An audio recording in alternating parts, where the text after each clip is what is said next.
Support comes from St. Louis Public Library Foundation, helping the library serve children and their families with programs and services needed to become lifelong readers. More information about the foundation is at slpl.org.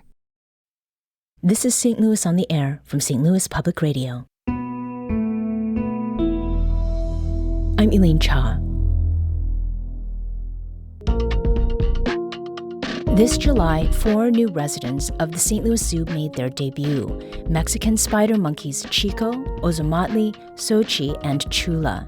But these very young primates didn't come straight to STL from Mexico. They were confiscated as infants from smugglers very likely to be part of the illegal wildlife trade. But they could very well have ended up in Missouri. Joseph DeVault, Assistant Executive Director of the Missouri Alliance for Animal Legislation, says primate ownership in the Show Me State ranks among the top 5 nationwide for primates kept as pets. He said about 35 to 50 primates are sold in Missouri each year, though it's hard to estimate as many of those sales go unreported. A lot of times these illegal dealers are not reporting to the sheriff when they're making an illegal deal. There's also a lot of auctions where these exotic animals might be sold, and those are also a lot of times not being reported. By extrapolating from a 2019 study of primate sales, DeVault said there could be as few as 400 to 500 primates living in Missouri as pets, or on the high end, more than 1,000 pet primates in the state. And the vast majority of those sales are the infants. These are infant monkeys that are being born, bred, and raised in captivity. They never see the wild. And so those numbers are just astounding to me, that there are so many different primates in the relatively small state of Missouri. Per capita, we have a lot more than the average person might expect. There is no statewide registry of pet primates, which makes it easy to get and keep monkeys and other primates as pets, Joseph DeVault said. You can buy and sell a primate on TikTok, on Craigslist, at an auction, however you acquire. And the law requires that you report that to your local sheriff.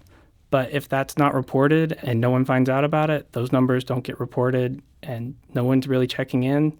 There is no mandate that these exotic pet owners are getting inspections done regularly, so they can fly under the radar for a long time. That's how you get situations like Tanya Haddock's with Chimp Crazy. Is she had so many, and I think it's come out recently she had another one. It was not registered, it wasn't reported, so there's nothing that's going to stop her from doing that unless someone finds out.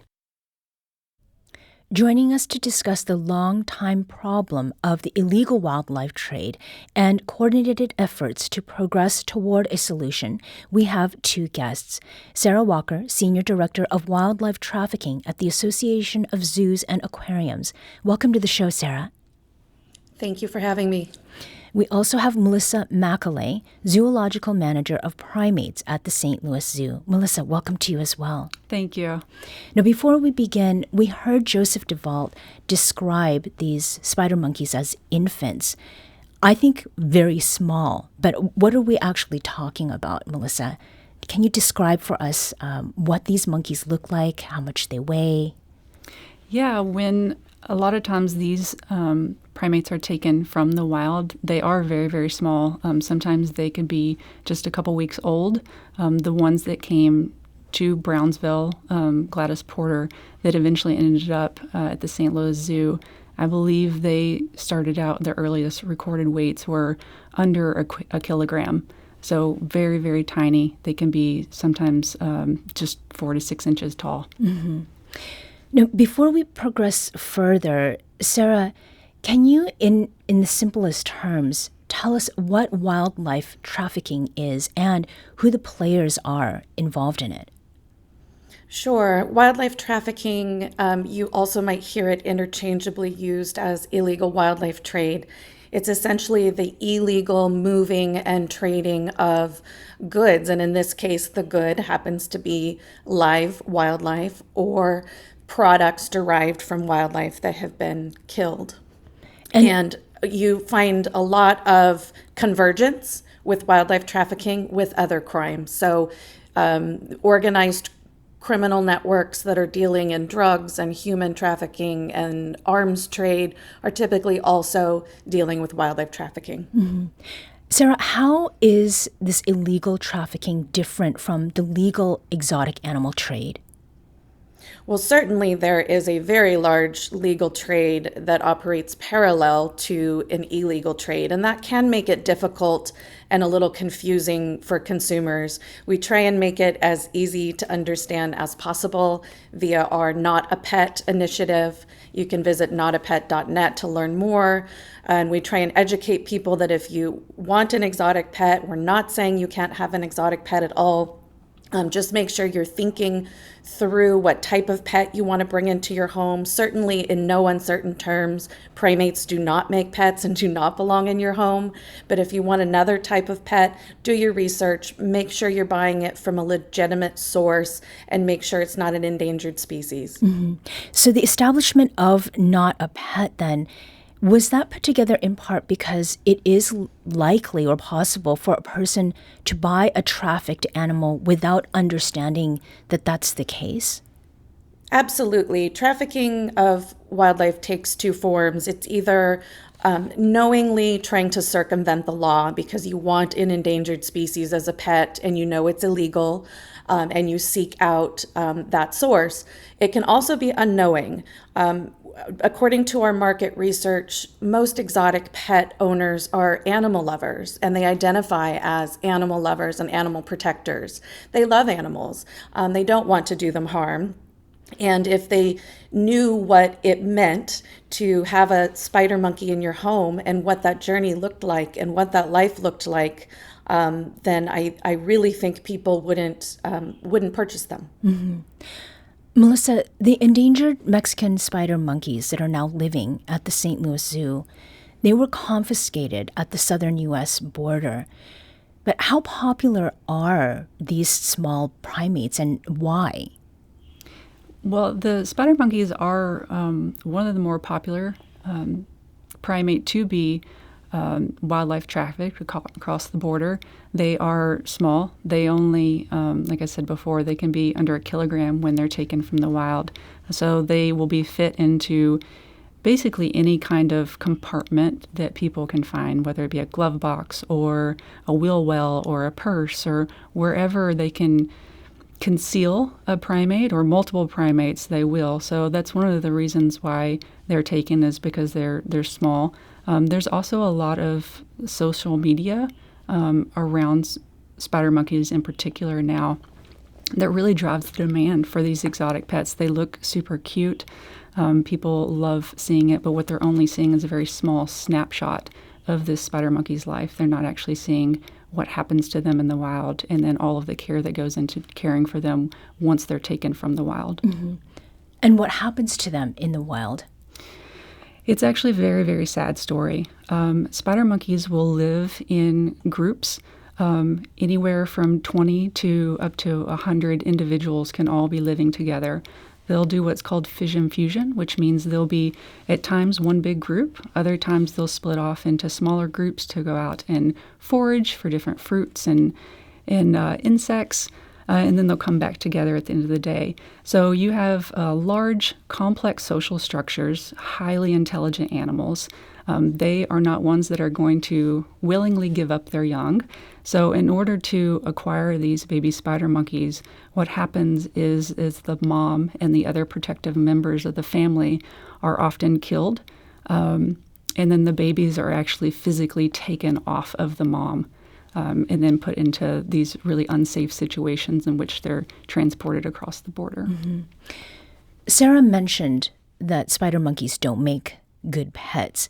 In your experience, Melissa, working with them, would you agree? And what is it about their behavior, their natural behavior, that makes them unsuitable for living in people's homes? Yeah, she's completely right.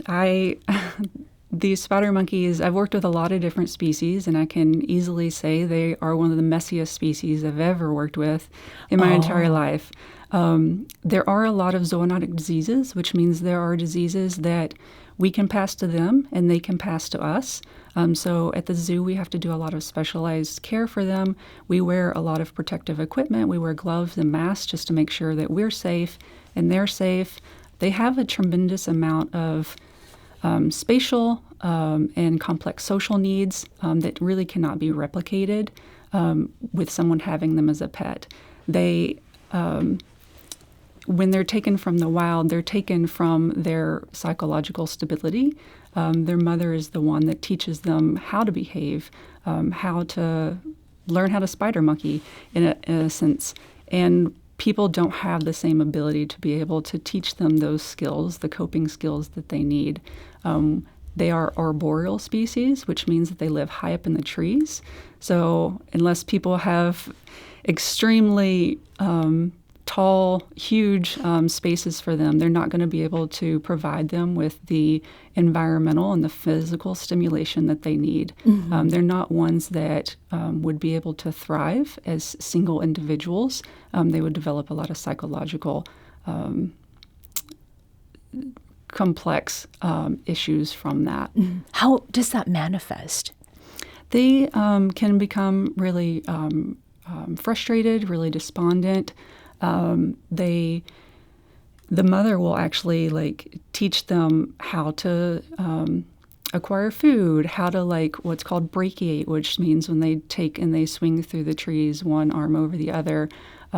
They have to learn all of those skills from their mother. So even something as simple as how to locomote through a space, if they don't have someone to teach them how to do that through mimicking naturalistic behaviors, it can be really hard for them to meet these really important developmental milestones. Mm-hmm. Sarah, how many other zoos in the United States are equipped to accept and properly keep spider monkeys and other small primates? Well, not as many as I would like, but we do. This really takes a big network of facilities. For example, in this particular case, they went right away to Gladys Porter Zoo, an AZA accredited facility, to triage them, to stabilize them. And then St. Louis Zoo, another AZA accredited facility, stepped up and said, yes, we have space and room for them. But not everybody can say that. And we are working towards efforts that hopefully will increase our network by bringing in other facilities into the confiscations network. And we're also hoping to increase capacity, physical capacity, and staff capacity to care for more of these animals, because it doesn't seem to be slowing down anytime soon. And honestly, we're starting to run out of space. Mm.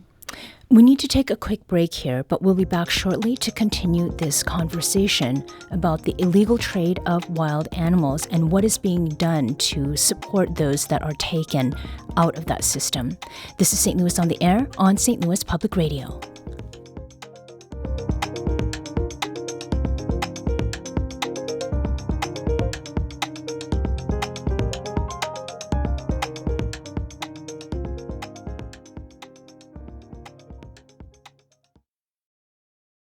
Welcome back.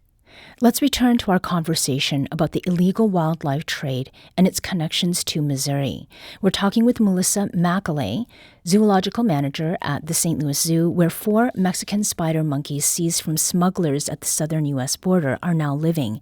We're also speaking with Sarah Walker, senior director of wildlife trafficking at the Association of Zoos and Aquariums. Now, the reason these spider monkeys are now residents at the St. Louis Zoo is the Wildlife Confiscations Network, which launched in October of 2023. Sarah, what is this network and who is part of it?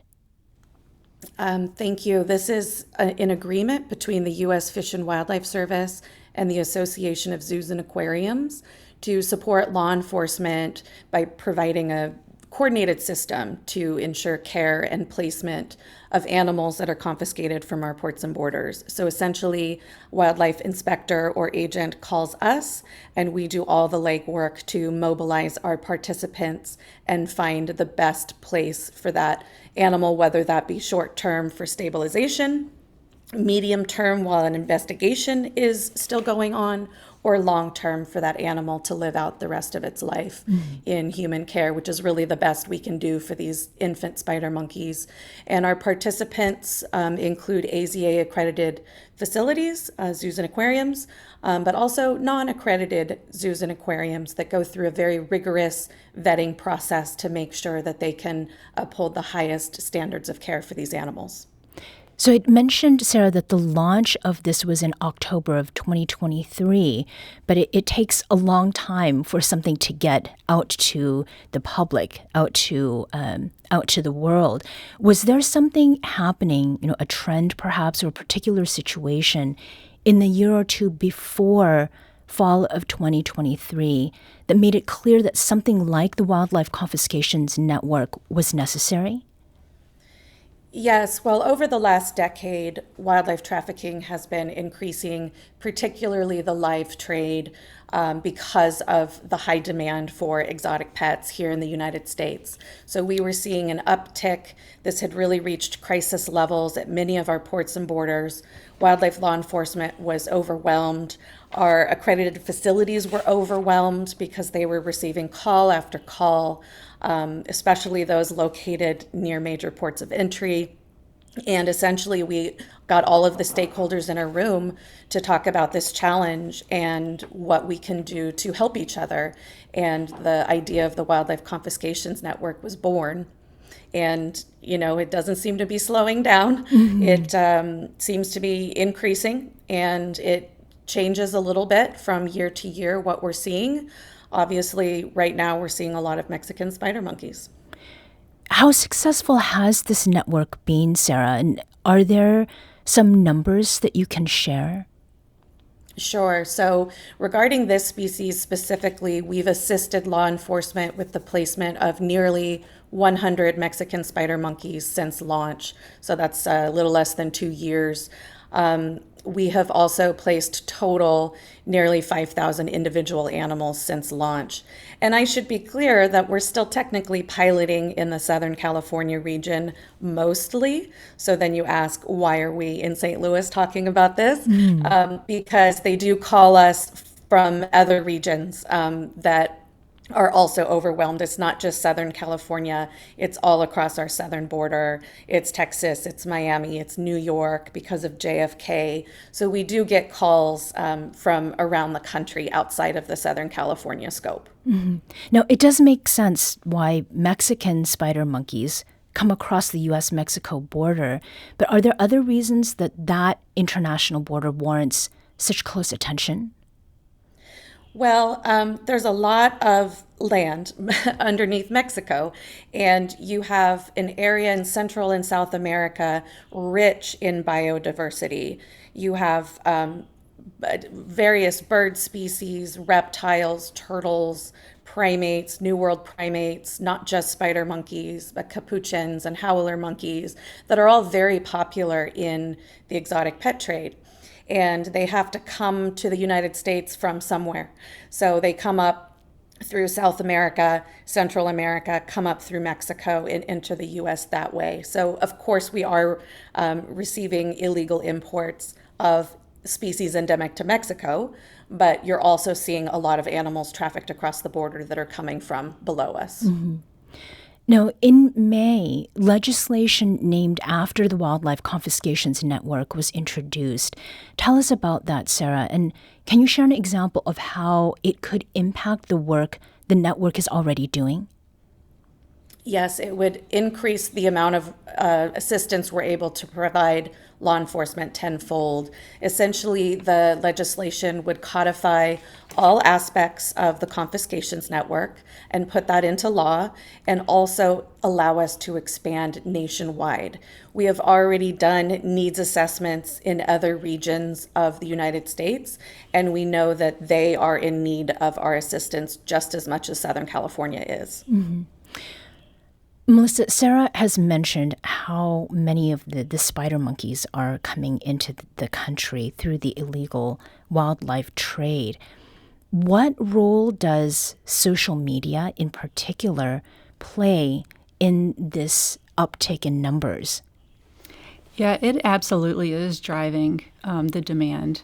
People will see a lot of videos that are, albeit very cute and adorable, of spider monkeys and other types of primates on social media, on TikTok, and various platforms. And they think, I could have one. I would love to have one. And what they're getting is just a very quick snapshot of that spider monkey. They're not able to appreciate or see all of the work and the care that goes into being able to house a spider monkey. And they don't see the backstory. They don't see all of the trauma that those individuals go through in order to end up as someone's pet. So it's absolutely driving the demand quite a lot. Mm-hmm. Are there any questions that zoo visitors will ask you that indicates that they are seeing this kind of content? I think what I'm experiencing a lot is I will have people come and stand and watch the spider monkeys, and they say, oh, they're so cute. I want to get one. And then I'll sit and I'll have a conversation about, their backstory, and kind of there is a big disconnect between what people are seeing on social media and the realities of where they come from in the wild and how they're acquired. And so when I'm able to share that story, people, like Sarah said, they love animals. It's not that they don't love animals, but they're not aware of everything that's happening to these species. So when I share that story, their minds are completely changed, and they're like, oh, that's so sad. So I think the biggest thing is just making people aware of the realities of the situation. Mm-hmm. We heard from Joseph DeVault of Missouri Alliance for Animal Legislation earlier. Asked whether it's likely that Missouri state law would change to limit or better regulate primate pet ownership, he wasn't optimistic. One such proposal died at the State House in 2011 because it was met with massive opposition. But there is a nationwide proposal, DeVault added, that may have a better chance of passing. The Captive Primate Safety Act, introduced in the upcoming Congress, would prohibit private possession of primates and the sale or transportation of the animals for the wild pet trade. He hopes that the HBO series Chimp Crazy will have the same effect for primate ownership laws that the Netflix series Tiger King had on the regulation of big cat pet ownership. The Big Cat Safety Act was passed by Congress in 2022, largely due to the public awareness of the pet trade showcased in Tiger King. It added new regulations, new enforcements for people that wanted to keep big cats. I think it added that the Department of Agriculture can go in and inspect, and that makes a huge difference. If you're allowed to go in and inspect, you can see when you have these big cats kept in tiny cages, when they're not being fed, when they're being abused. And right now with primates, you can't do that.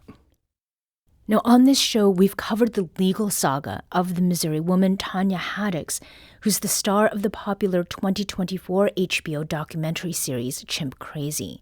And just last month, Haddix was sentenced to almost 4 years prison time for lying about what happened to Tonka, a chimp she kept along with 6 other chimps under conditions that violate terms of the Endangered Species Act. Sarah, to what extent did that series and what's happening with Tanya Haddix raise public awareness about illegal primate ownership? And does it make you more hopeful that legislation will be enacted to provide more regulation? I sure hope so. The problem we're seeing with the primate trade is that we have essentially a patchwork of laws and regulations across the country, similar to what we saw for big cats. And the national legislation that's been introduced, the Captive Primate Safety Act, would essentially streamline that and make it illegal to own a primate in your home. There are certain exceptions, of course, for scientific research and zoological facilities. But it's really important that people can't just move from state to state with these animals, and it sends a very strange and mixed message, and is really a loophole for illegal trade, and we really need to close it. Mm-hmm. Melissa, it's now been several months since the 4 endangered Mexican spider monkeys came to the zoo, and a good block of weeks since they debuted for visitors to appreciate. What does the future look like for them, and how would you like people to regard these animals? Yeah, thank you. I'm happy to say that they are doing well. It did take a long road of intensive care to be able to stabilize them, to be able to socialize them. We did integrate them with our resident female, Patty. She's been a great support system for them throughout this transition. They're doing really well. We hope that they will continue to be able to thrive in our care. But, you know, the reality is that if I had a choice, I would have chosen for them to be able to live out their lives in the wild. Unfortunately, that's not possible. They can't be reintegrated back into the wild. So we are going to spend the remainder of their lives caring for them the best that we possibly can. Mm-hmm.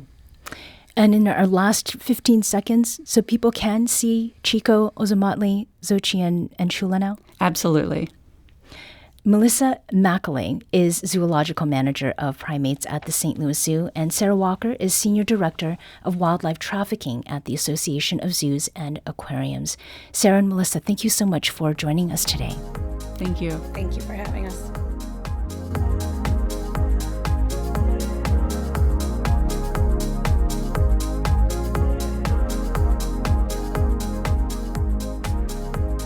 This episode was produced by Emily Woodbury and by Elaine Shaw. Audio engineering and podcast design by Aaron Dorr. Our executive producer is Alex Hoyer. St. Louis on the Air is a production of St. Louis Public Radio. Understanding starts here. Do you find yourself regularly listening to episodes of St. Louis on the Air? Suggest us to a friend you think might enjoy our conversations. And leave us a review and rating on Apple Podcasts on the App Store. It's the simplest way to help people discover our show. Thanks. St. Louis Public Radio is a member-supported service of the University of Missouri St. Louis.